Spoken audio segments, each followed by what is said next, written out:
ഈ NH-66 സംഭവിച്ച കാര്യം സംഭവിക്കാൻ പാടില്ലാത്തതായിരുന്നു. നമുക്കൊക്കെ സങ്കടമുണ്ട്.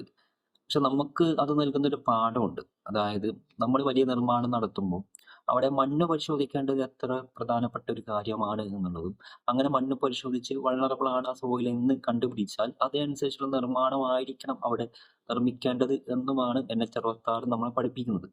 NH-66ന്റെ അവസ്ഥ കണ്ടാൽ നമുക്ക് ഭയങ്കര സങ്കടമാവും. കാരണം അവിടെ നമുക്കറിയാലോ 50 അടിയോളം ഉയരത്തിലാണ് ആ ഒരു സോയിൽ എംബാങ്ക്മെന്റ് വരുന്നത്. അപ്പൊ അവിടെ കൃത്യമായ ഒരു ഫൗണ്ടേഷനോ കൃത്യമായ ഒരു പൈലിങ്ങോ റീറ്റെയിലിംഗ് വാളൊക്കെ ചെയ്തിരുന്നെങ്കിൽ ഒരുപക്ഷെ നമുക്കത് തടഞ്ഞു നിർത്താൻ പറ്റുമായിരുന്നു. അപ്പോൾ നമുക്കറിയാലോ ഇത്തരം നിർമ്മിതികളിൽ മെയിൻ ആയിട്ട് വരുന്നത് സോയിലിനൊരു മർദ്ദം ഉണ്ടാവും. സോയിൽ പ്രഷർ എന്ന് പറയും. അപ്പൊ അതും അതുപോലെ തന്നെ നമ്മുടെ ഹൈഡ്രോസ്റ്റാറ്റിക് പ്രഷർ ഉണ്ട്. അതായത് മഴക്കാലത്തൊക്കെ ഒരുപാട് വെള്ളം വരുമ്പോൾ വെള്ളത്തിന്റെ ഒക്കെ മർദ്ദം നമ്മളൊക്കെ പ്രതീക്ഷിക്കുന്നതിന് അപ്പുറമാണ്. അതുപോലെ തന്നെ ഡ്രെയിനേജ് സംവിധാനം കൃത്യമായ രീതിയിൽ വേണം. മഴക്കാലത്തൊക്കെ വെള്ളം വരികയും അത് കൃത്യമായി പുറത്തോട്ട് പോകാനുള്ള സംവിധാനം വേണം. എന്നിട്ട് എല്ലാം കൂടി ഒരുമിച്ച് വരുമ്പോൾ ഒരു ഇമ്പാക്റ്റ് ഉണ്ടാവും. ആ ഇമ്പാക്റ്റ് ആണ് ഇപ്പോൾ ഇവിടെ സംഭവിച്ചിട്ടുള്ളത്. അപ്പോൾ നമുക്കിത് നൽകുന്ന പാഠം ഞാൻ പറഞ്ഞ പോലെ നമ്മൾ നിർമ്മാണം നടത്തുമ്പോൾ ടെസ്റ്റ് ചെയ്യേണ്ട സോയിലാണെങ്കിൽ ടെസ്റ്റ് ചെയ്ത് തന്നെ ആവണം.